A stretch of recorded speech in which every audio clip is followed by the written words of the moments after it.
I'm extremely bullish just because of the fact that there is all this speculation. It means people are happy, or not happy, excited and willing to fund these projects. And there's a ton of money that's flowing into this game development.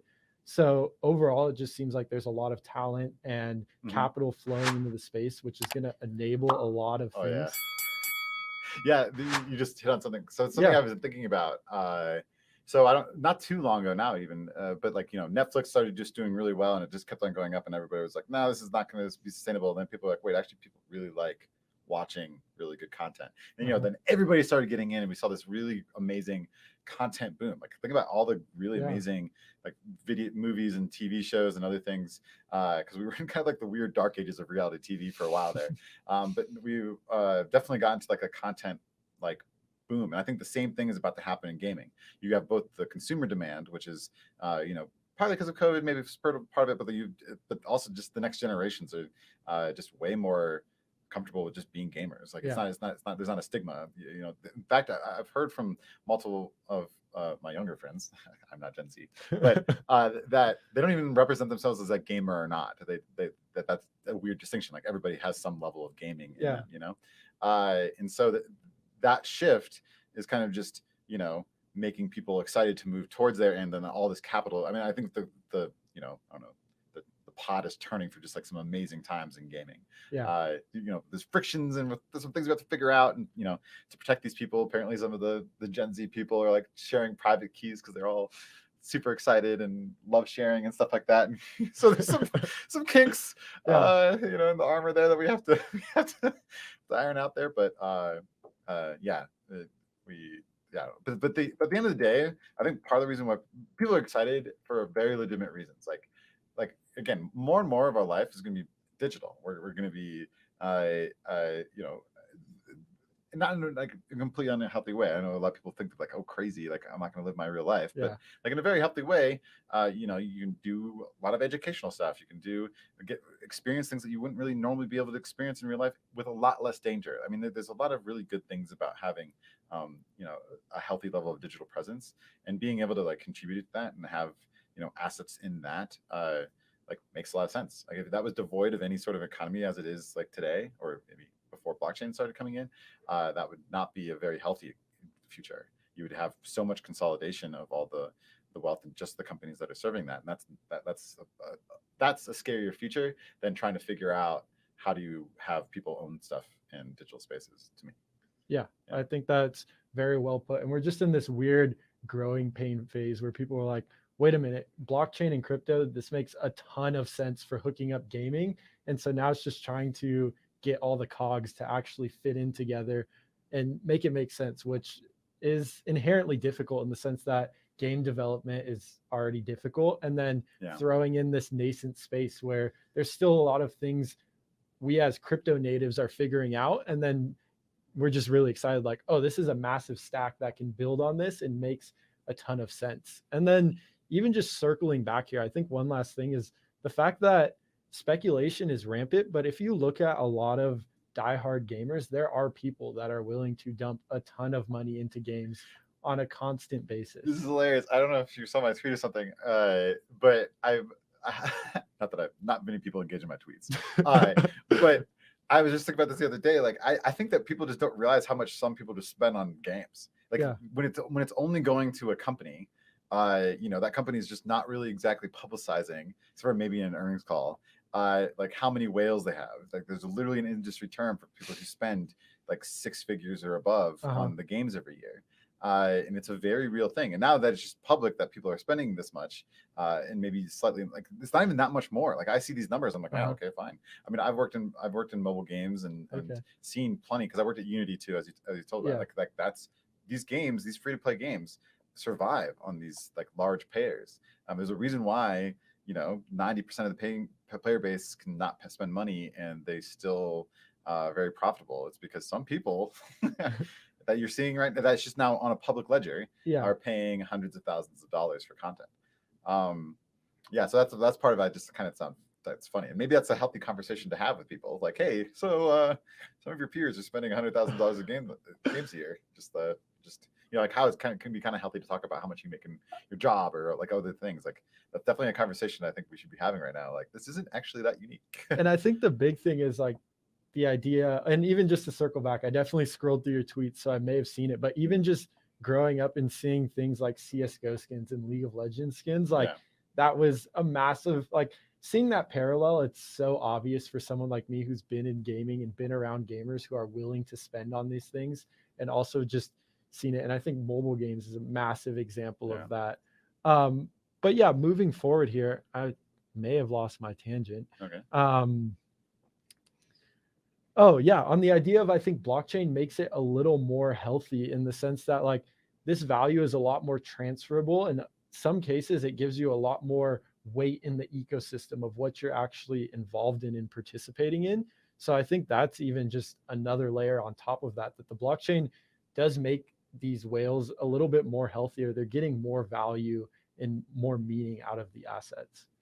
Yeah, I think there's the legitimate worry that the whales are just going to get more rich because they're going to have some economic benefit to this, and so like they're going to get on more private sales because people are going to try to draw them in, similar to like Sushi Swap taking from Uniswap, whatever.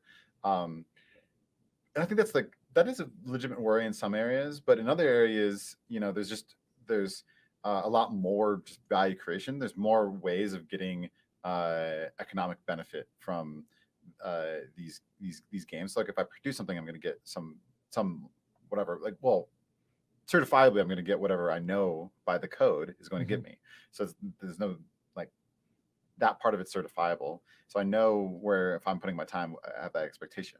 And so that part of it's the part that's really healthy. I mean, there's definitely stuff to work out in like how the whales like affect the ecosystem. But at the end of the day, like the games are still going to be valuable because there's people there and there's a community around it that there's going to have to be that kind of that incentivization around that. The weird thing now, in thinking about the kind of the Axie land, or that instead of just the free to play model where these whales are subsidizing free to play people, that there's probably going to be a world where the whales are literally paying the free people, but it's like they're like that's the way it is in Axie right now, which is kind of weird because it's people call them sweatshops, but that is a very Western view. Like the amount of people I've been in Zoom calls with that are legit like politicians in some of these areas for developing economies because it's bringing people out of poverty. Yeah. Like just look at the guilds and some of the people on those boards. They're politicians. They're people who are advocating for the little man. Like this is definitely a very Western centric view that these are sweatshots. Like some of these people were unbanked. I think there's like some of the statistics I'm seeing out of this, something like 50% plus of the people who are making money off of Axie legit didn't have bank accounts before this. And so, I mean, I'm not saying that this is something utopia right now. There's definitely some things to work out, but it's definitely not as toxic as like sweatshop thing. There's certainly some people who are being overworked and like whatever, but it's not like they're held against their will. Like some of these people just didn't have jobs beforehand. And that's going to have to shake out. But that's why I'm actually really glad to be on these calls with some of these politicians as they think about how to manage these things within their communities. But at least there's avenue now. Before there was no avenue for that to happen in the digital space at all, and I think that's worse. And I think that's interesting because the Western view of it very much is sort of this guild sweatshop. To see more of it, and even hearing, we have a journalist on our team who is very heavy into play to earn in Axie, and it's very similar. Even seeing like the community come together and things like the hurricane, I think it was that hit the Philippines and band together. So there is a lot of value coming out of these, and even like the stats on people that are unbanked are being able to hold currencies that can hold their valuations a bit better than other places. So I think that's just great to touch on. And while we're here, kind of on the idea of growing pains, I know we were touching on that a little bit. Why do you think we've seen like some of these traditional gaming companies falter when they try to step into NFTs? Yeah, I mean, it's weird because being in all these companies, now I don't want to talk about the specific places that I work directly, but obviously that's where my experience is. But it's interesting because you get these people who very technical, they're making games, which is very hard to make. And so on the one hand, they really understand the tech, And some people come out of that very, very bullish and just can see kind of the future, and other people come out very negative. And a lot of it revolves around, I think, a lot of this view of how we get there and what's going to happen along the way. So the bearish cases, there's just going to be a lot of the consumer protection type of things that happen along the way.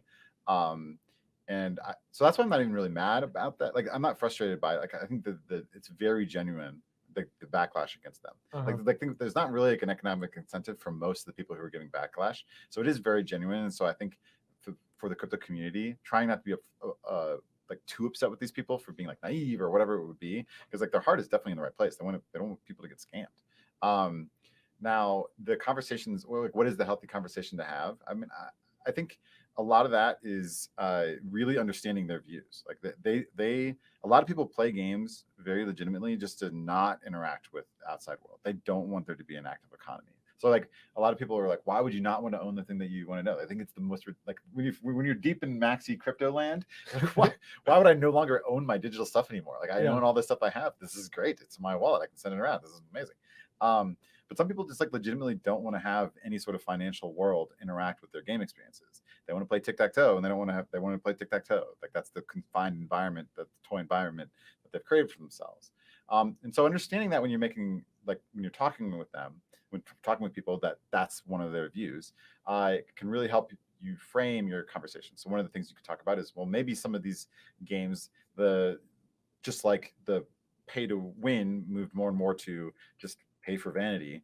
Maybe that okay, because that's like 80% of the current game market right now is like some level of free to play, and maybe, I don't know the exact percentage of that's vanity, but a lot of it is. Yeah. And so I think that's just one of the things that this vocal group is going to push the industry toward, is less and less pay to win crypto version to pay for horizontal progression, pay for vanity content, and other things like that, which I think is a very healthy conversation. But if you know that going in, that's the conversation you can have with people, then you can kind of get a sense of like where they sit on that line.